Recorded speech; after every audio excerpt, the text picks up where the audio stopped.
Oh, hello there. Thanks for being with us here on First Take. Stephen A. Smith is gridlocked in that tri-state area traffic. What? Yes. He'll be here shortly. I heard the Pope's in town. Yes. Listen, meanwhile, we're in good hands, though, because Skip Bayless is here and Super Bowl champ Darren Woodson. So it's all good, right? I'm Molly Karam. Get your butt in here, Stephen A. Smith. Darren, it's so good to see you. How are you? I'm great. I'm great. You got Philadelphia, Dallas Cowboys this week. It's going to be a good game. And by the way, before we proceed, I want to congratulate you because you are going to be inducted into the Dallas Cowboys Ring of Honor on November 1 when Seattle visits Jerry World. Congratulations. I appreciate it. Yes, congratulations. Thank you. From the real Cowboys fan here at this desk. Yeah, right. Coming up, find out how Rex Ryan plans to stop Rob Gronkowski. It's a tall task. We'll tell you what Rex said about Gronk later on. And speaking of the game you just mentioned, we have more coaches talking about opposing players they're facing this week. Chip Kelly gives his thoughts on division rival Tony Romo. We'll discuss that in just a bit. But first, we kick things off with tonight's AFC West clash. Broncos Chiefs, both are 1-0, facing off in the hostile Arrowhead Stadium. Peyton usually shows out on Thursday Night Football and normally has the Chiefs number, winning the last 8 straight against KC. Broncos Chiefs, Darren, who gets the W? I like what I saw with Kansas City and Alex Smith last week. I honestly think at home at Arrowhead Stadium, coming off what they did and the confidence they had coming out of Houston, and watching that entire offense get going. When you look at, Jeremy Maclin, Travis Kelce was unstoppable against Houston last week, and they're trying to find ways to get him the ball and match up against smaller corners. And then, of course, Jamal Charles in that running game. And anyway, when you look at this game and this matchup, the Broncos are still trying to find their way in that offense. Peyton Manning is not comfortable within that offense right now, and the running game hasn't gotten started. Taking that offense, which is struggled last week, into Arrowhead Stadium, I'm going with the Kansas City Chiefs. I think the Kansas City Chiefs are going to be on a high. Defensively, they're going to come to play, and offensively, they have some weapons. I'm still calling that an upset.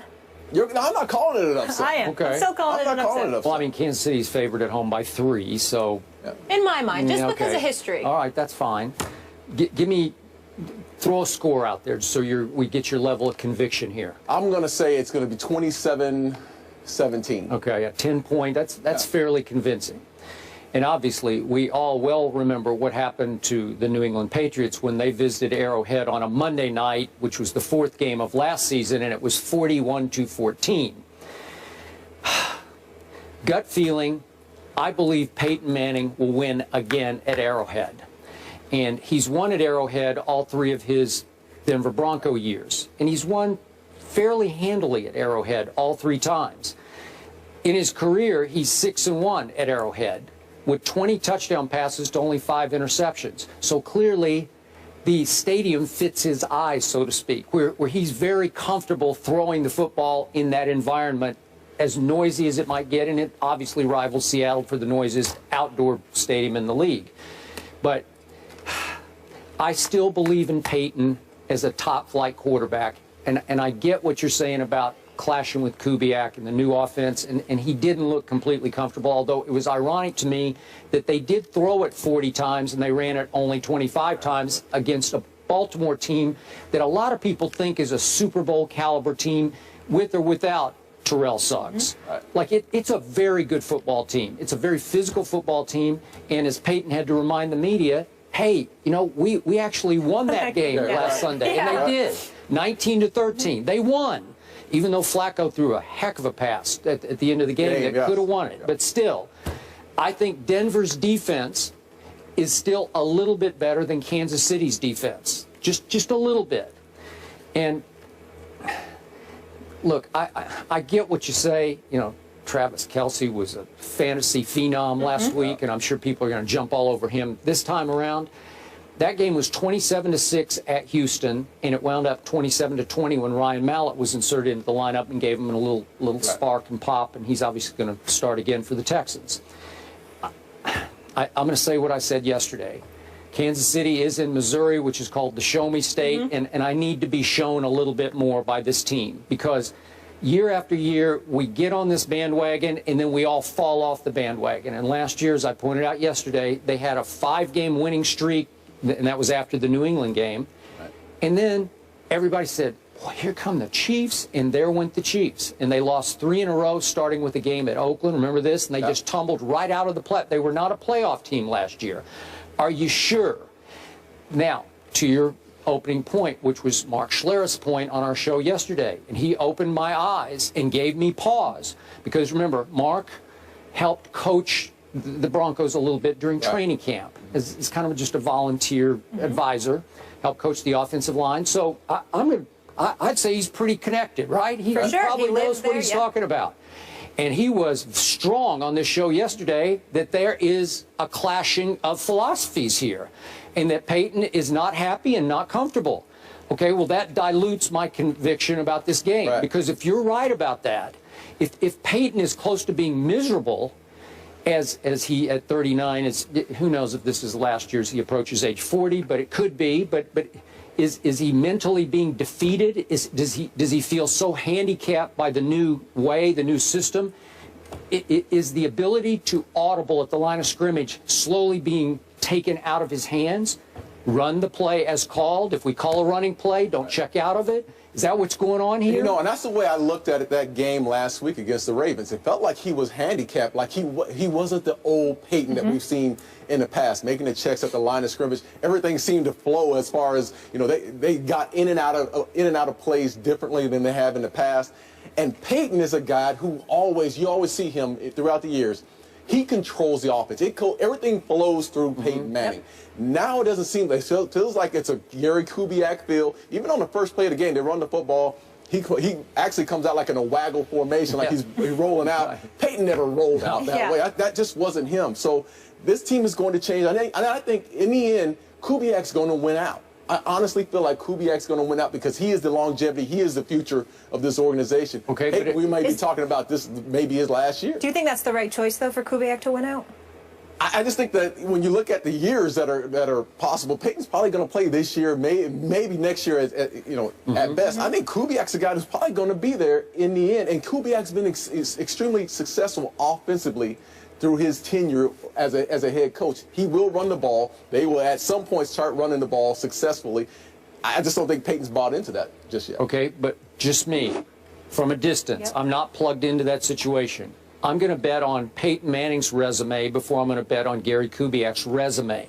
Even as a head coach / coordinator, I'll take Peyton as my coordinator over Gary Kubiak, even at age 39. And I get it, and I hear all this arm strength. He's lost.